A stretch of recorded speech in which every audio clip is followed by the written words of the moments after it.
Hello and welcome to episode 282 of the Paint All the Minis podcast, the show where you can listen to the widest range of guests that I can convince to chat to me about the tabletop gaming hobby. This week I talked to Ronnie Renton, once again, of Mantic Games. In this episode he gives us an update on what has been happening over the last 9 months since we last spoke, and we also talk about their current push in the shape of Dreadball All Stars. Dreadball All Stars is a sci-fi sports tabletop game that you can play on your kitchen table. I've always really enjoyed Blood Bowl, and as Ronnie mentions in the show, this is not a competitor to that. It's more of a complementary game in many ways, and it's opposite. It's sci-fi and not fantasy, plays a little bit quicker, etc., etc. I'm not going to list all the quirks here. You can listen to the show and see if it interests you. The Kickstarter campaign is in its last 48 hours as this show is released on the 7th of April. But you can bob into a late pledge at some point, no doubt, or equally you can wait for it to be released in a retail version. I always find myself saying and thinking the same things whenever I speak to Ronnie or anyone from Mantic, or equally anyone that really likes Mantic Games.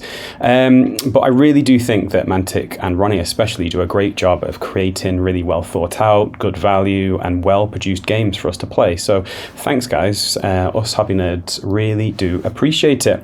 Don't forget, if you want to hang out with some chilled out and like-minded hobby individuals, you can join our Discord server, and there's a link in the description to the podcast.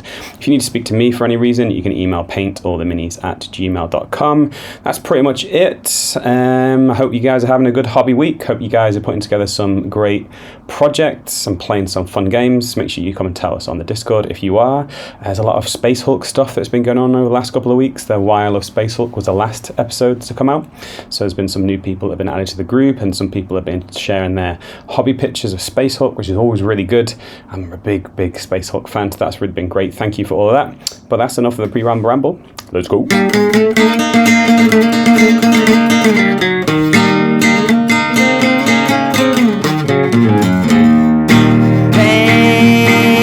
all the minis. Paint all the minis that you can. And when you paint your minis, listen to that podcast with Dan Adams, that is.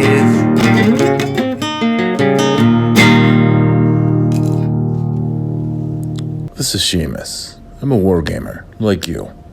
Not too long ago, I too had an enormous backlog of unassembled and unpainted miniatures, and I struggled with what to do about them. But then I discovered Paint All the Minis. The podcast, the website, the Facebook group, everything about it geared towards making me a better hobbyist. I can paint faster with better detail, stronger shading, stronger highlights. Everything is just better because of Paint All the Minis. Hey, I am here once again with Mr. Ronnie Renton. How's it going, Ronnie? Yeah, very well done. Good to see you again. Yeah, it's always a pleasure to speak to you. But before we get into hobby stuff, you're a big, avid traveller, right? You're always travelling around a place. So we probably spoke about 8-9 months ago. So what have you been doing? Where have you been travelling over the last 2/3 of the year? Okay, well, this year's kicked off with the. So obviously, I do it in the US quite a lot. It's our biggest market, it's our growing market, and obviously where we get our licenses from as well. We've got a team over there, so I'm probably in the US 3 or 4 times a year, and the big shows. But this year, I managed to get down to Australia, and we went down there for CanCon, which is the big war games show in Australia. So a bit like Salute and a bit like Adepticon. And there was a big Kings of War event on there. Just around the corner over the same weekend, which was good fun, really great, lovely hosts, and Matt Country looked after me, and we had a super town. I visited some stores up in Newcastle. The show's in Canberra, so it's between Sydney and that. And what was quite nice is there's also kind of another crowd of players that are not traditional Mantic fans, which have come in through Halo. So there was a big Halo event on the Monday. So what we're finding is the people that are, kind of traditional Mantic fans played Kings of War Saturday, Sunday, and then on the Monday played, Firefight. Okay. So, and then there was but on the Monday there was a huge another 20-man Halo tournament.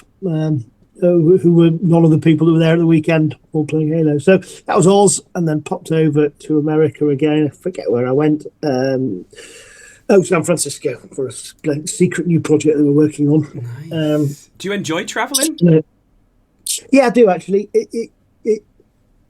When you go to a show, you get the best market research I can get because I see, what everyone else is doing, what people are actually paying attention to. You get to speak directly to fans, and if you're doing something wrong, they'll tell you, they'll talk you through it, and you can see it. I went to Australia. It was 60 people there playing Kings of War 45 days after the game launched. We launched Kings of War 4th edition just at the end of the year. If there'd been a huge problem with it, it would have been very, very obvious there. If the rules were broken, you're not going to get through 300 games in a weekend for 60 people playing 5 games each, maybe 6 games, 360 games, and that obvious flaws not be apparent. So I was able, if it had been the case, I'd been on the phone straight away to LSEO and Matt saying, right, guys, look, this is the problem. It's come up lots and lots. Here we are. What we're going to sort it out. We've got a book coming out in 4 months. It needs to be put right. So it needs to be an FAQ immediately. Yeah. So, you can go straight to the point of the challenge. You can go straight to the coal face and interact and see and listen and learn. And I'm also thinking about what are we doing next. Our lead times are pretty long. If I don't give Matt 12 months on something, it's going to be rushed. If I give him 24 months, we can do a cracking job with it. So that's cool. That's really cool. So what about like traveling in general, like the actual act of traveling? So you probably spent hundreds and hundreds of hours at this point traveling, preparing to travel, sitting on a plane. So for people that travel, have you got any like tips or tricks or hacks that you always make sure you do or don't do when you travel in long haul? Yeah, I think about. I literally just did Australia. I had a bad back at Christmas, so I had some painkillers, which were also remarkable sleeping tablets, which helped. But I just went to Australia and I got almost no jet lag.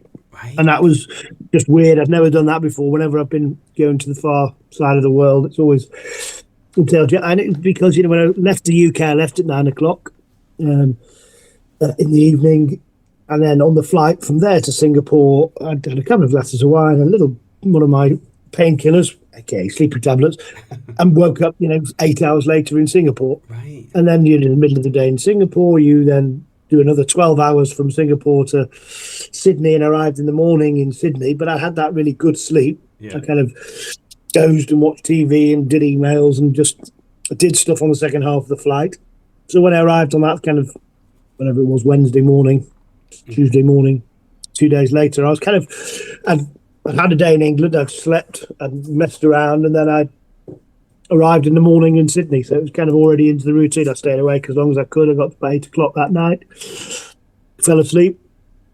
Suddenly you kind of, you're slightly out, you're a few hours out, but you're roughly in the routine as quick as you can. There you go. So that would be a tip. Try and stay, make sure you stay in the right kind of sleep pattern. Get into the sleep pattern of where you're going as quickly as you possibly can. Okay.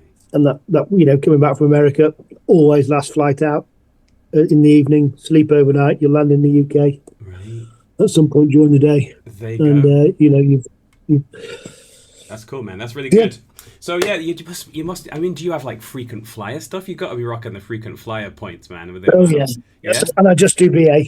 Okay. You can wire me the air miles now, BA, for your shameless plug. But because I realised when I used to be at GW, if you go on different flights, you end up saving 50 quid here or 70 quid there on a long haul flight as you're changing around, but you never end up with any of the benefits.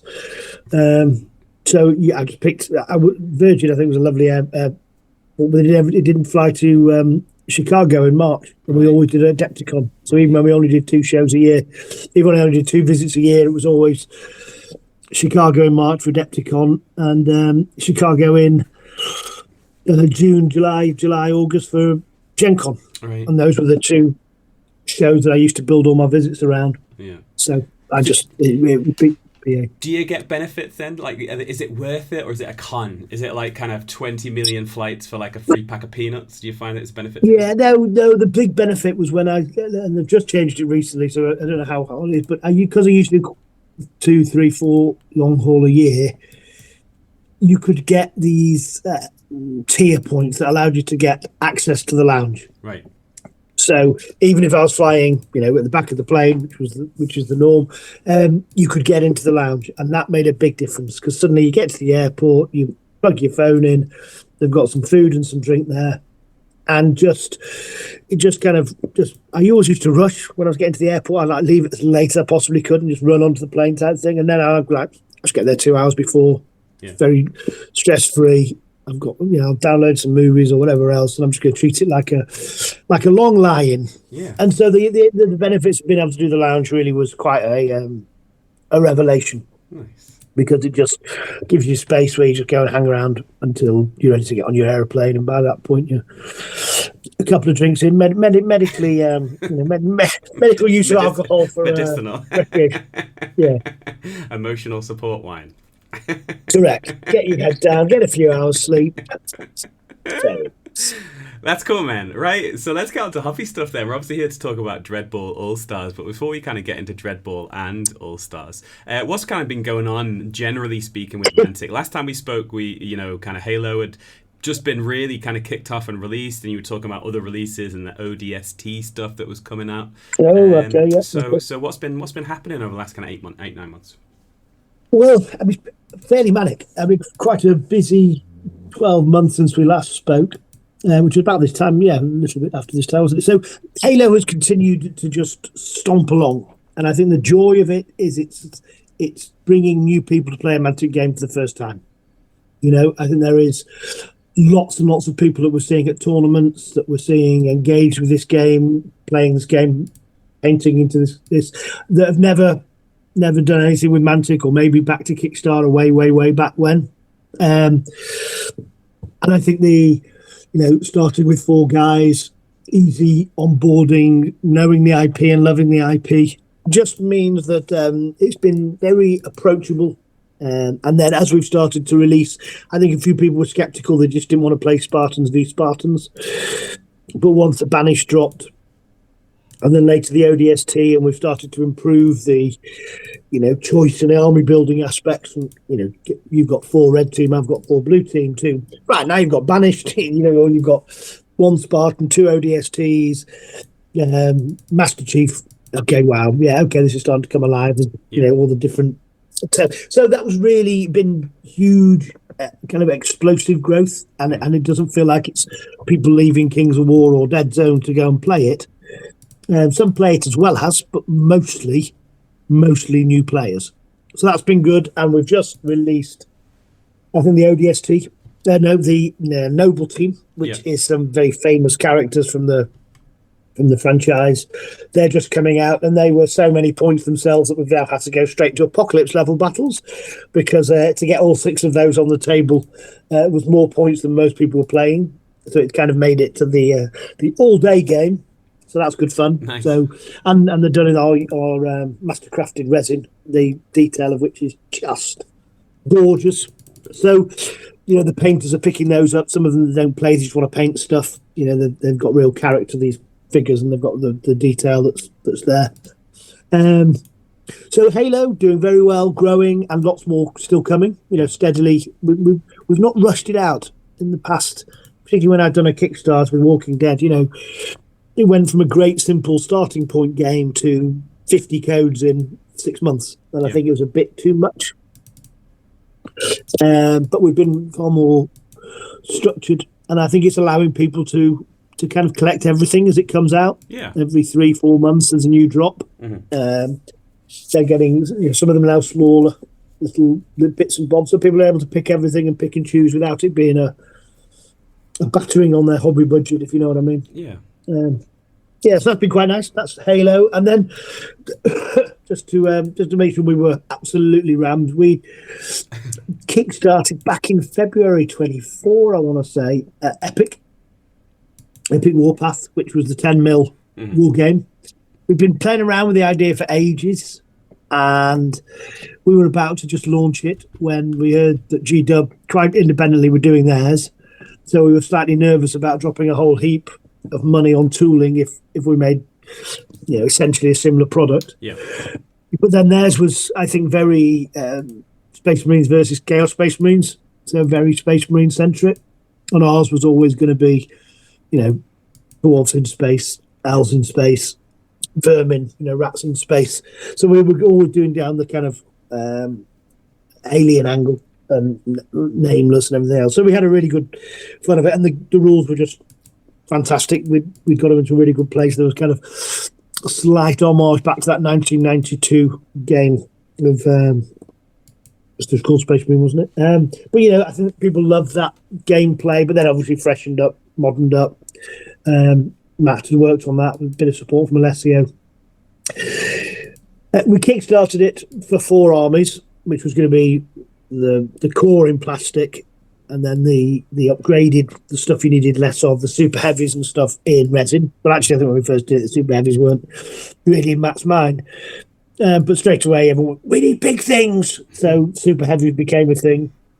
It absolutely went completely crazy and did nearly $1 million, I think, on Kickstarter, with 4 extra races, for 2 super heavies per faction. Plus, anyway, absolutely wonderful, great fun. But then delivering it was tough, because what we ended up doing is, normally a Kickstarter is, if you want Worms, the board game, buy this big box of everything, and there you go, you're all done. And this was 3,000 individual orders, and people had really come in hard and supported it really well. So there was, maybe £1,000 or $1,000 order, which would have, these 4 armies, these 4 reinforcement packs, these 2 super heavies, the novel, obviously the rule book, and a couple of sets of dice for the, and so it was basically, there was no commonality between everything, so it was just a big project, lots of resin. So that just took time to get through, and then Trump dropped his tariffs bomb on top of that, which just complicated it. So things like removing the de minimis, which was the limit, meant that we ended up having to ship all of those orders twice, some of them, because we had to split them in 2 and get the first batch of them out before the de minimis was ended, so we could get most of your stuff there. And then we went back to those orders and packed the rest of the stuff that hadn't arrived in time. So it just made it messy and hard work. But the game has been very, very well received. We had it down at Adepticon a couple of weeks ago, and it was, a big smash hit. I think there's something about maybe our eyesight or our nostalgia vibe, but when you get to a certain age, you just suddenly want to paint massive armies, but at 10 mil rather than and then just to keep it really spicy, we then relaunched Kings of War with the 4th edition. So that's with a whole new army as well. So tell us a little bit about the new pretty army. Sporty end to the year. Yeah, tell us a little bit about the new army that you released, and also maybe some like the headline changes or adaptations for the 4th edition of Kings of War. Yeah, so I think, on full disclosure, I think the rules themselves, the core rules, are in a great place. Alessio just came along and realised that what we'd been doing was, where we'd found something that wasn't quite right or needed an explanation, we'd written that, but then that required another explanation, which opened up an opportunity to do something that wasn't what we wanted. So we then wrote an exception about why you couldn't do that. And so by the end of 3rd, I think if you were playing, it was a very, very good, very well balanced game, and you knew the quirky bits and you knew how to use them or avoid them, but it was no longer new player friendly. Right. I think it was a bit of a closed shop. And I think and so what Alessio was able to do with Clean House was come along and say, so what are you trying to achieve with this 6 rules here? Yeah. And can we just write this? Can we just put this sentence in? Does that take us back to where we want to get to? Yeah.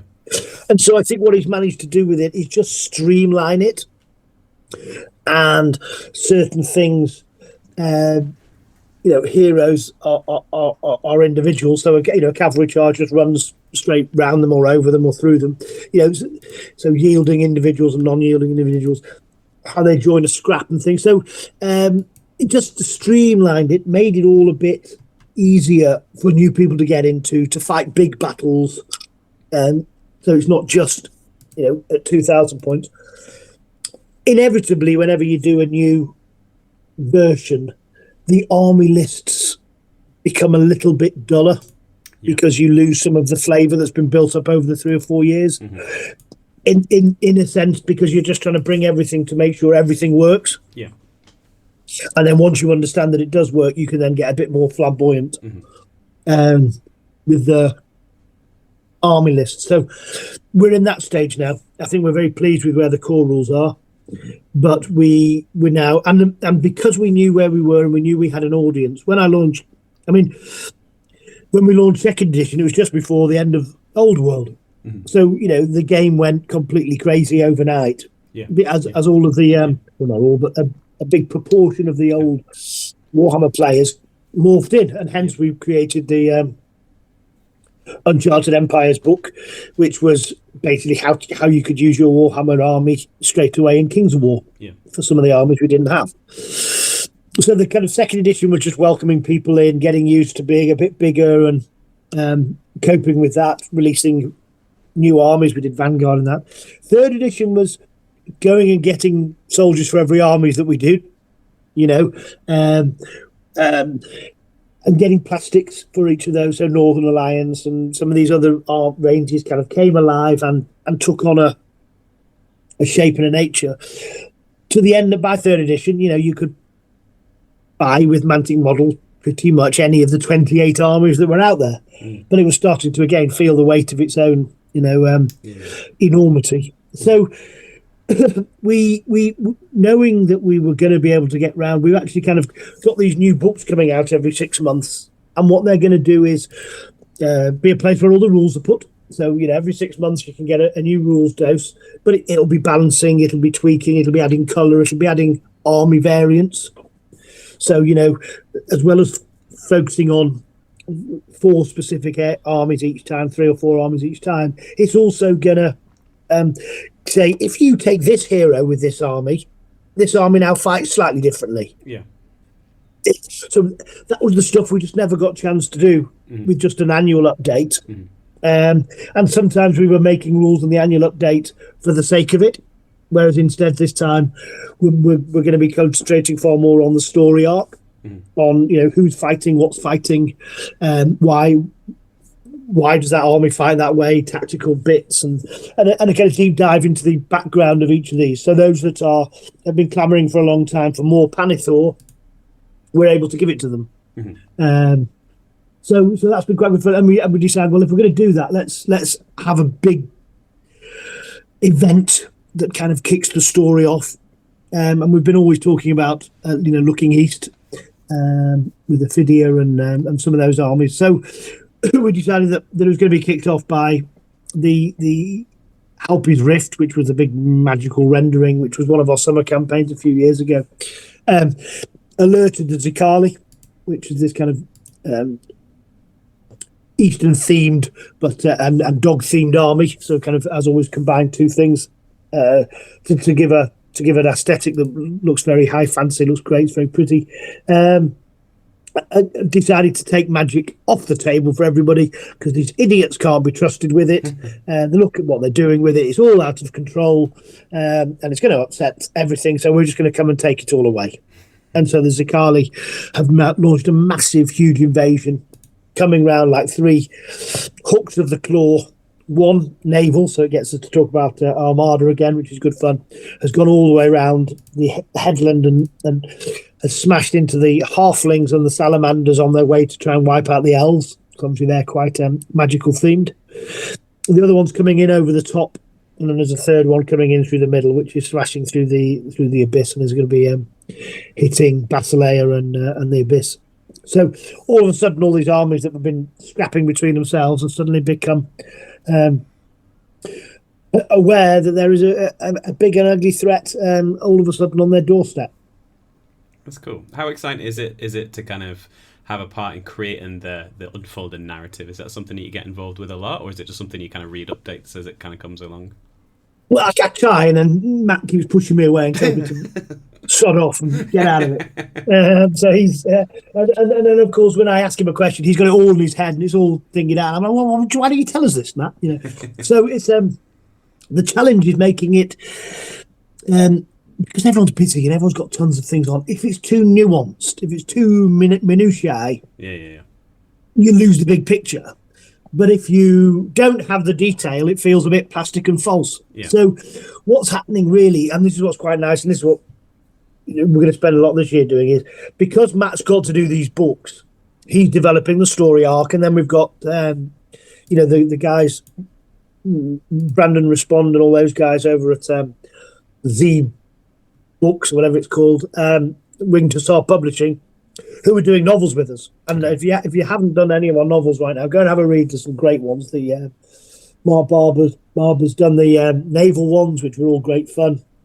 There's a load of others coming out, and there's a Carly one hitting as well at the same time. So the whole story arc's being really fleshed out.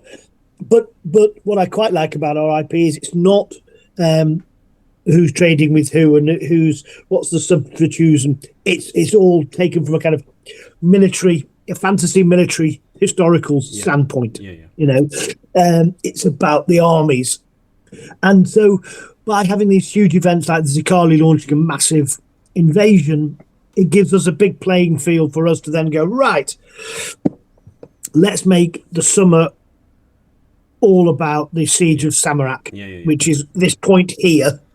And if it falls, it falls. This happens, and then the map's going to change because that's the strategic point, and all of this is going to unlock.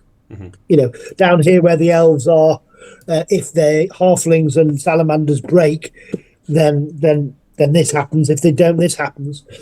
And because we know the story arc, we can make big things out of some of the stepping stones, if you like, along the way. Which will bring them to life for your average gamer. And, we'll say, right, well, we know there's going to be Adepticon and Lone Wolf and, Clash of Kings in September. Can we do something there? Can we take all those results, aggregate them, and it means something? And everyone will be aware then, oh, right, either this or this is going to happen at the end. I'm going to be in Army A, I'm going to be for the good guys, I'm going to be for the bad guys. So your results not only have an effect on how high you rank, but also whether this thing happens or not. And so that's going to be really good fun. And that's actually because the story arc's set, but the details can be shaped by our players. We've got some planning with me and Alex next week with Matt to go, right, let's plan out the next 2 years of these. Let's lay them up and let's start talking about them so that Alex has the freedom to start. Because also then if you want to get involved, well, you need to start the slow grow because you need to start building an army, or you need to start getting, at least the Champions set, which is doing very well. The Champions is a much smaller kind of low point value game of Kings of War, but we used to have something called Ambush, which was literally just small games of Kings of War. But there wasn't quite enough colour in those games because your champions just didn't quite have enough oomph, So what we've done is we've designed it where the champions, they're all named characters. They all have a backstory, and they are all going to go on to be huge players in the future of Panithor, in the world of Panithor. These are the next generation of the kings and generals and leaders. But right now they are, they're kind of an elite fighting force with them and a unit of troops, a unit of tough troops, and a cool thing. The goblin might have a troll. The Northern Alliance will have a dwarf flying on a raven with ice hand grenades. Because why wouldn't you? So you've got a little bit of colour, a little bit of different things that play, but then we've balanced all those up, and we've got 10 scenarios in the rule book. Rob Berman wrote all these, so there's a lot of humour and fun in it as well.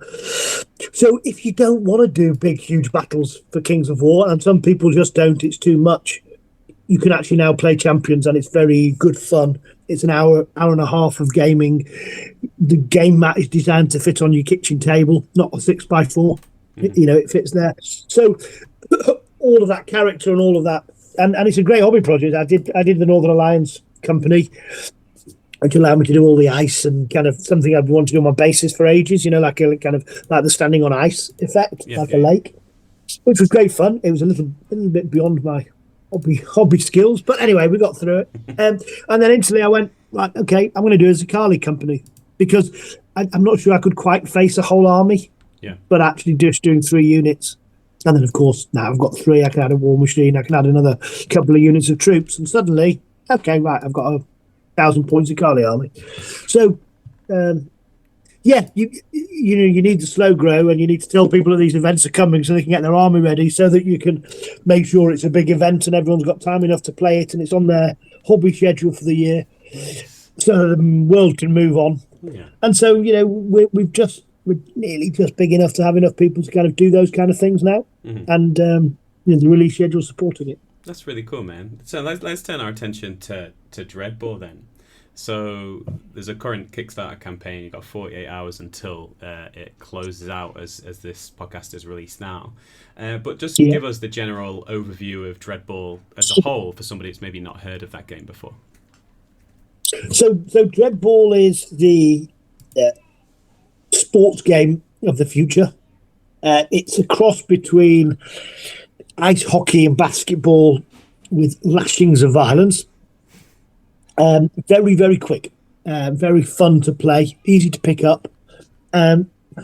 You kind of, I think it started probably 10 years, 12 years ago. We was our first big Kickstarter back in the day, and what it allowed us to do was put the teams in plastic. And I think it was never, obviously we all know and live in a world where Blood Bowl exists. And I think Blood Bowl is American football. It's a full hobby game. It's a full 2-hour, 3-hour game.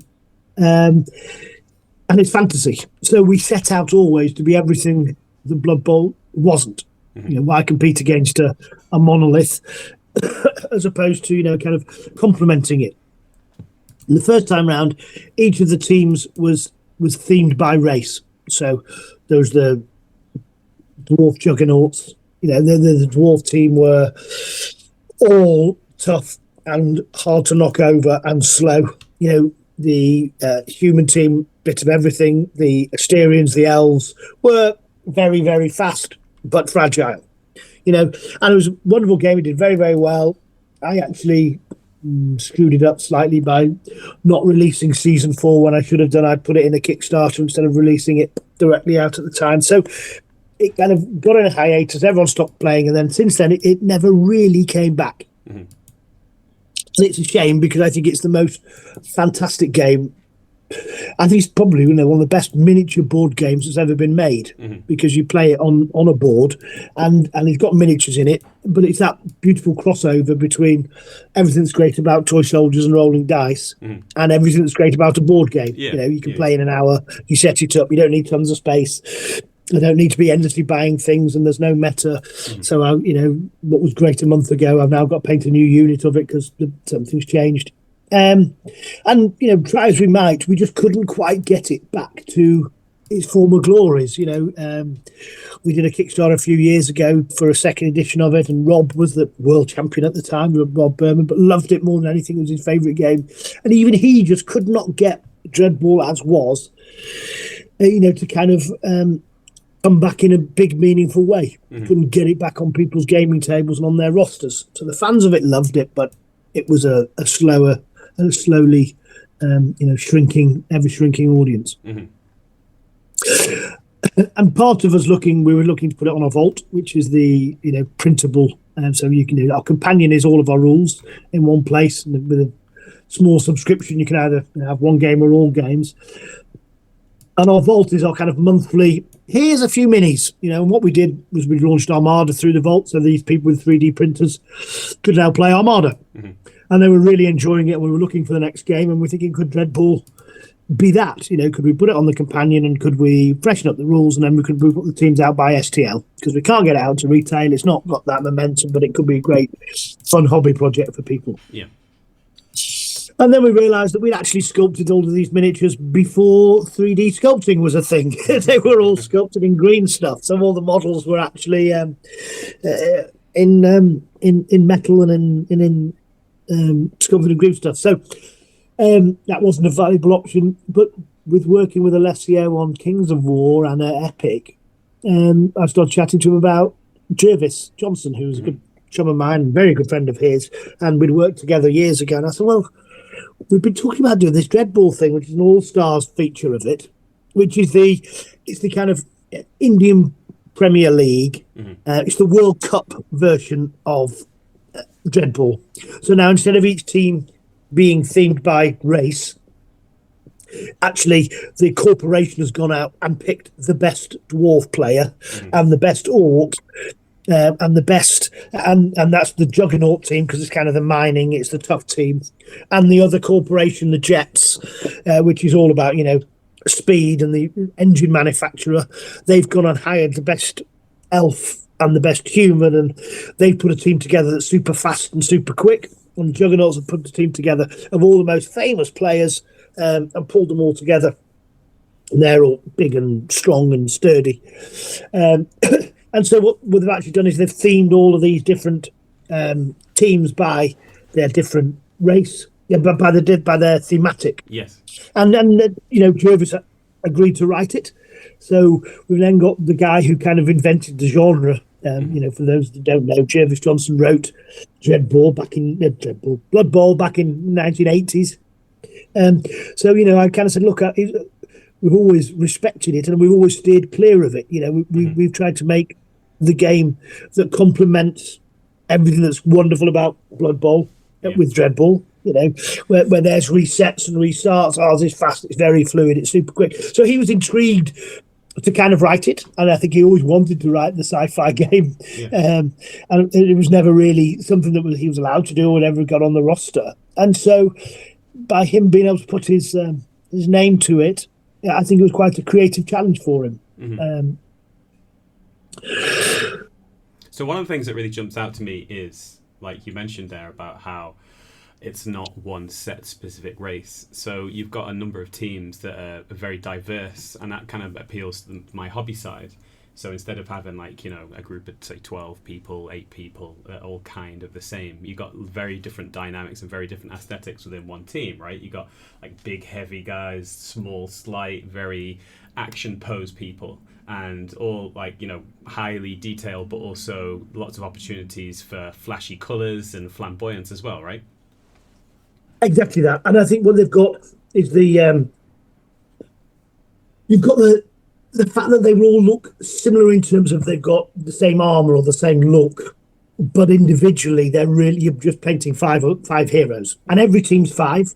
So that's quite good fun. It's not too much of a hobby project, you know. And I think in the core pledge, and I recommend, you know, your listeners pop over and have a look. But, you know, £79, and you're going to get 4 teams, 2 championships is what we're calling them.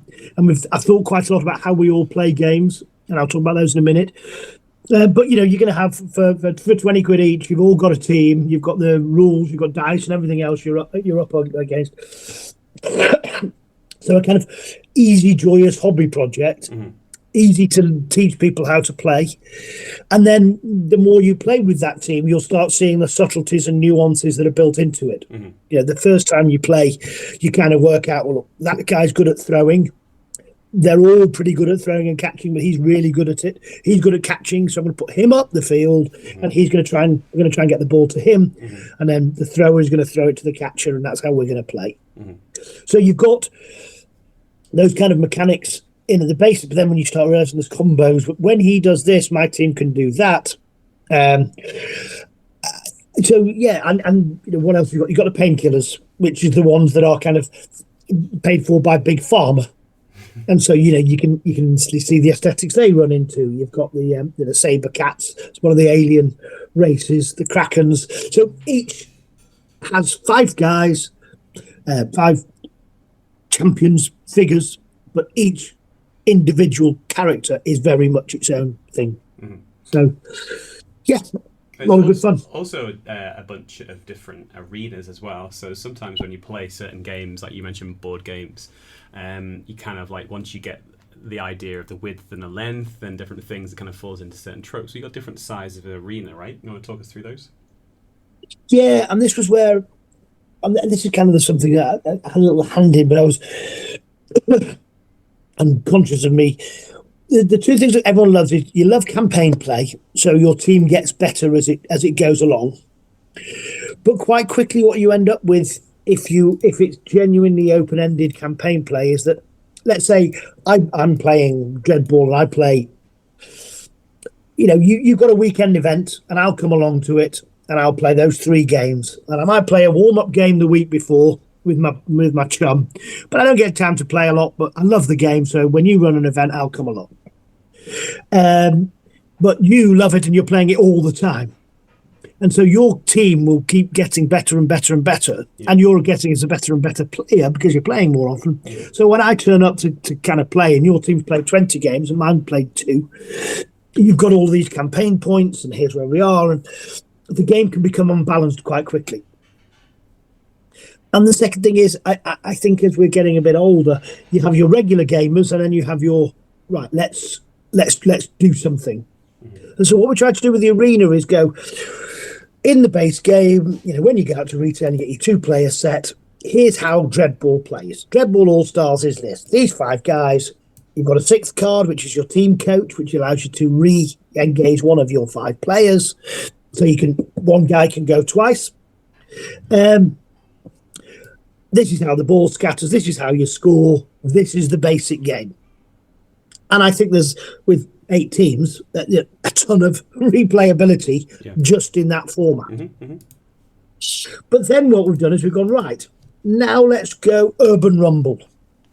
We're now, hey, the sponsors have decided it's going to be a street game. It's Real Steel is out in that movie, but it's the underground game. So the core rules are the same, but there's obstacles with hidden weapons that you can go and grab, and the obstacles might, you might jump over, might be booby trapped. And what we've done is we've essentially give you the terrain to go on your game, to go on your table, and you just take the event deck from the game and change it. Just entirely change it. So now when the events are running, things that happen are far more thematic.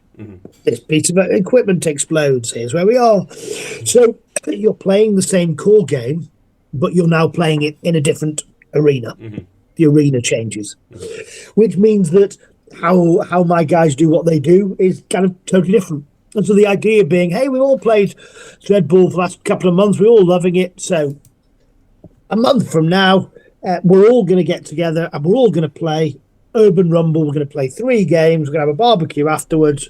Come on over. And the joy is whoever wins gets to keep a kind of, and keep, it's a legacy game, so you actually get to keep a card that's thematic to the Urban Rumble kind of aesthetic, but that goes into your team pack. So next time you're playing through your own cards, this is your team cards, you add those in to your play deck, and it reminds you every time, and you can gleefully gloat that you won and I got this card when we all played that weekend sesh. So your team has that kind of campaign feel of evolving and getting better and remembering that you were there at the Urban Rumble game without it becoming hugely unbalanced. With just adding a bit of flavour and a bit of nuance to your team deck, and you get a trophy. And if you win, you get the trophy. But next time you all play Urban Jungle and someone else wins, they get the trophy. And I think the trophy gives you a re-roll of some kind, but you don't get to keep the trophy. The trophy moves around, but it's in the box. Here you go. Yeah. So there is a kind of, and then the other, you've got Anarchy Arena. So this is where the rules actually change during the game. So as an event card comes out, the ball scatters, it's low gravity, it's super hot, it's super cold. These things happen. So, and then there's the Battle Royale, which is a 3 to 6 player. So what we've been able to do is just dip and dive into some different arenas to allow you and your mates to get together when you can play the basic game and use it for inspiration to dive into a whole weekend of gaming, or a long evening of gaming, or if you're at CanCon or Adepticon and you say, right guys, when we finish playing the big serious game at 4:00, we'll all get together and we'll play 3 games of Dreadball, but we're going to play Anarchy Arena rules. Hooray!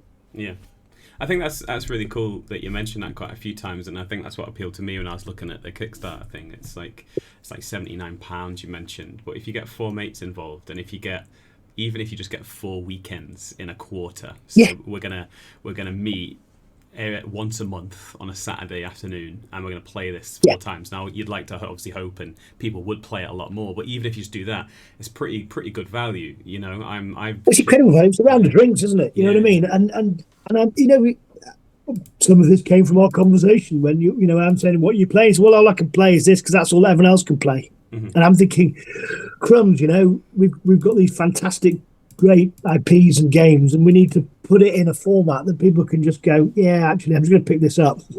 And I've got a ton of hobby time in here. I'm just going to enjoy painting these characterful, heroic figures. There's no chore in it. Yeah. You know, what's the hardest thing about Kings of War? Painting 200 figures. It's a joy, but it's also a chore. Yeah. You know, you give me 150 quid for a mega army. Okay, I'll see you in a year and a half when you finish your army. Hence why champions. Well, you know, these stepping stones. And as we're all getting a bit more time poor, you know, with kids and lives and everything else, being able to just slope off to your hobby room and paint a single figure, but knowing within a week you're going to have a team, and within 3 weeks I've got an event lined up where my mates are coming over and we can all play, and I can teach my kids to play, I can teach my nieces and nephews to play. And they'll thoroughly enjoy it. Yeah, and also it's opening up, liberating. meeting in different places as well. You know, over the last couple of years, I've started playing like at different cafes and coffee places around, and so having like a small footprint in terms of being able to put it on a table, that kind of opens up some different gaming opportunities too. Yeah, correct. You can't play our Epic Warpath in your local coffee shop. I need a 6x4 gaming table. I need the terrain. It's a joyous, wonderful hobby project. But it's a big grown-up hobby project, and I think almost by design, I've gone right to the other end of the scale with Dreadball. We've used the best people, the best sculptors, to create something that is so approachable to new players, so easy to pick up, so much, you know, kind of fun and flamboyance, but with longevity. You know, these different arenas are allowing you to revisit a game, because I think that's what we do. I think I talk about the game that's at the front of my painting table and the game that's at the back. And your forever game, I always have something going on for Kings of War or Firefight. You know, they're always there, and I might knock a unit over or do some terrain or something. But actually, the stuff that's at the front is the thing I'm doing next. You know, I'm building up to something, and we all need these weekend gaming events for someone to say, right, you lot, you know, I've got I'm all in, everything's here. I can now host 8 of you. Come along, and you'll all we're all playing this game, and I'm going to teach you all to play. Yeah. And then 3 months later, people are like, you know what, I'm ready to do that again. I enjoyed that. Let's do it again. And you once you've done that a few times, you go, right, now we're going to do it in a different arena. Now we're going to run through the knockout. You know, we've actually got the bits in it that you write your team name in, put your sticker on, and, you know, like the World Cup, you're coming down quarterfinals, semi-finals, finals, you know, league play, so that you can. We've kind of built this to allow people to spend their social time doing the social part of the other part of our hobby, which is the painting and collecting. And there's tons of things out there that are super geared up to keep you, you know, Halo, you can come back and renew your subscription every 3 months with some new minis. Whereas this one, it's more about how you spend your time. So as we kind of begin to wrap up the chat, and kind of the time is rattled by, as it always does, let's kind of mention the thing that we like most about it. I'll go first. I think the thing that I like most about it is what you mentioned about how it's got a certain legacy element. You know, you got little cards that you get. You mentioned you got little trophies, but I also like how there's merch you can get. You can get a big foam finger and some hats and things like that. I don't know too many games that kind of celebrate that part of gaming as much, and I think it's he's setting up a little bit of a sandbox for people to kind of take it in certain directions. I think, which I think I'm really excited about, because, you know, you got campaign play and, you know, skirmish games and, you know, RPGs and things. But I've not seen too many games that have this sort of, you know, invitation. I probably say was the right word, invitation to kind of take it in a certain direction. I think that's what I'm most excited about, to be honest. Yeah, I think it's almost empowering the games master, the event organizer, to take it wherever they want to do it. And I think, this is quite hard to get across in a Kickstarter, and we're known for, which is kind of, and the joy of this is all the wonderful backers that we've got means we're going to be able to tool all these 7 teams that we've got. It's all going to get delivered. It's exactly what we're talking about. The Epic one not being, it's going to come in 1 or 2 or 3 boxes, signed, sealed, and delivered, all nicely printed, and here we go, ahead of a huge retail launch. I very much see that Dreadball All Stars will be, we're coming out at Adepticon next year. We'll be running events for it. We'll be running tournaments and everything, and people are going, oh, you know what? I could play that with so and so here, and that's going to be a lot of fun. And I think what we're trying to do with Mantic is make gaming fun. Make it sociable, and if you're going to do that, it's got to be approachable to all. It's got to be open to all. Later we're hoping people are going to go, wow, I've never played a Mantic game before. That Dreadball All Stars was absolutely brilliant. What else have they got? Champions, Halo, Dead Zone, Firefight, Epic. Oh my God, they've got tons. but the bit that's not catered to, I think we have a lot in the middle. I don't think we have a lot that really is quasi board game, quasi easy to pick up and play. I don't know what we've ended up doing, but I think it was very much a discussion about whether each team came in different colours. Now, you don't need it quite as much because I know which is my players because there's a picture of them on the card that's in front of me. But, there's a slight perceived value that it's slightly cheaper than it is if it's in cool grey plastic. But it does mean the gameplay is very abundant. I'm playing the green team and you're playing the yellow team. I can see where your guys are and you can see where my guys are. Just matching into each other. So, it's that kind of approachability that we want to put at the forefront of everything that Dreadball All Stars is, so that people can start enjoying the hobby that we have and they're not intimidated by it. And those that are empowered, as you say, to the ones that make the things happen, have an easy roadmap to help them do that. Cool.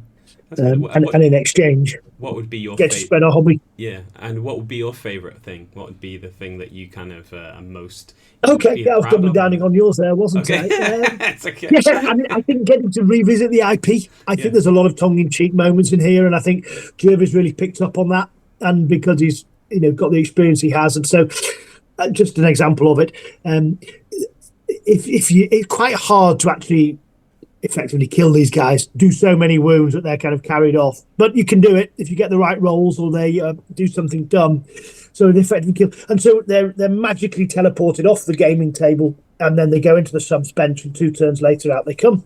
In actual fact, what's happened is they've taken that back to the first aid room. They've activated the clone, switched the clone on, shot the old player, and miraculously, one with double broken legs now is fixed and back on the gaming table in 2 turns from now, which is exactly how long it takes to activate the clone. So, it's these guys are, they literally in their small print contract sign themselves up to the Dreadball All Stars League, and they realise I have actually signed up everything I own to the Dreadball All Stars League. So that kind of very tongue-in-cheek IP that's kind of sat behind the gameplay as well is something that's going to come out over time, and I think people are going to really enjoy seeing and reading about. That's cool, man. That's really cool, and I wish you all the very best with it. And just the intent that you mentioned quite a few times about wanting to create fun times and fun opportunities and fun meet and greets. I mean, that's very noble in many ways. Now, obviously, I know that it's your career also. You're not just doing it because you're a nice guy, but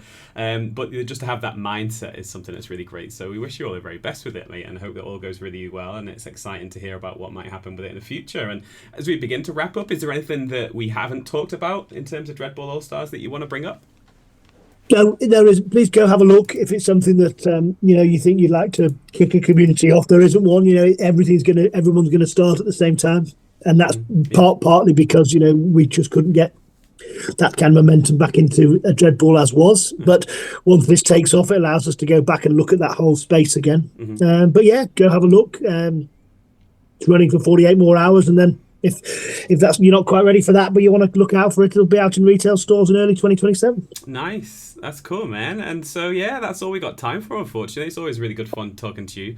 I always just really enjoy listening to how passionate you are about all the things that Mantic are doing and all the exciting things. I wish I could kind of just ask you and we could record it about what's happening over the next kind of 24 months that you can't really tell us about. But is there anything that's coming down the pipe that you can talk about?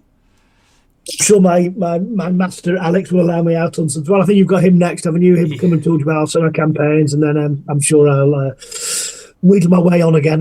Hopefully, he'll let me out. They're controlling me these days. Nice. And what about upcoming travel? So you know that you go to lots of different events. So is anyone listening that's going to any particular events over the next kind of 6? Oh yeah, well I'm hoping. I'm just trying. I mean, all this things are changing things slightly, but I'm hoping to get over to Lone Wolf, which is at the end of April, which is a big Kings of War event in Texas, just to see and talk to them about some of the changes we've got coming for the army list and some of the cool fun things we've got, and I want to get their feedback on that so that we can make sure that by the end of the year, Kings of War is absolutely buzzing and in rude health again. Mm-hmm. I think, like I said, game mechanics, concrete, solid.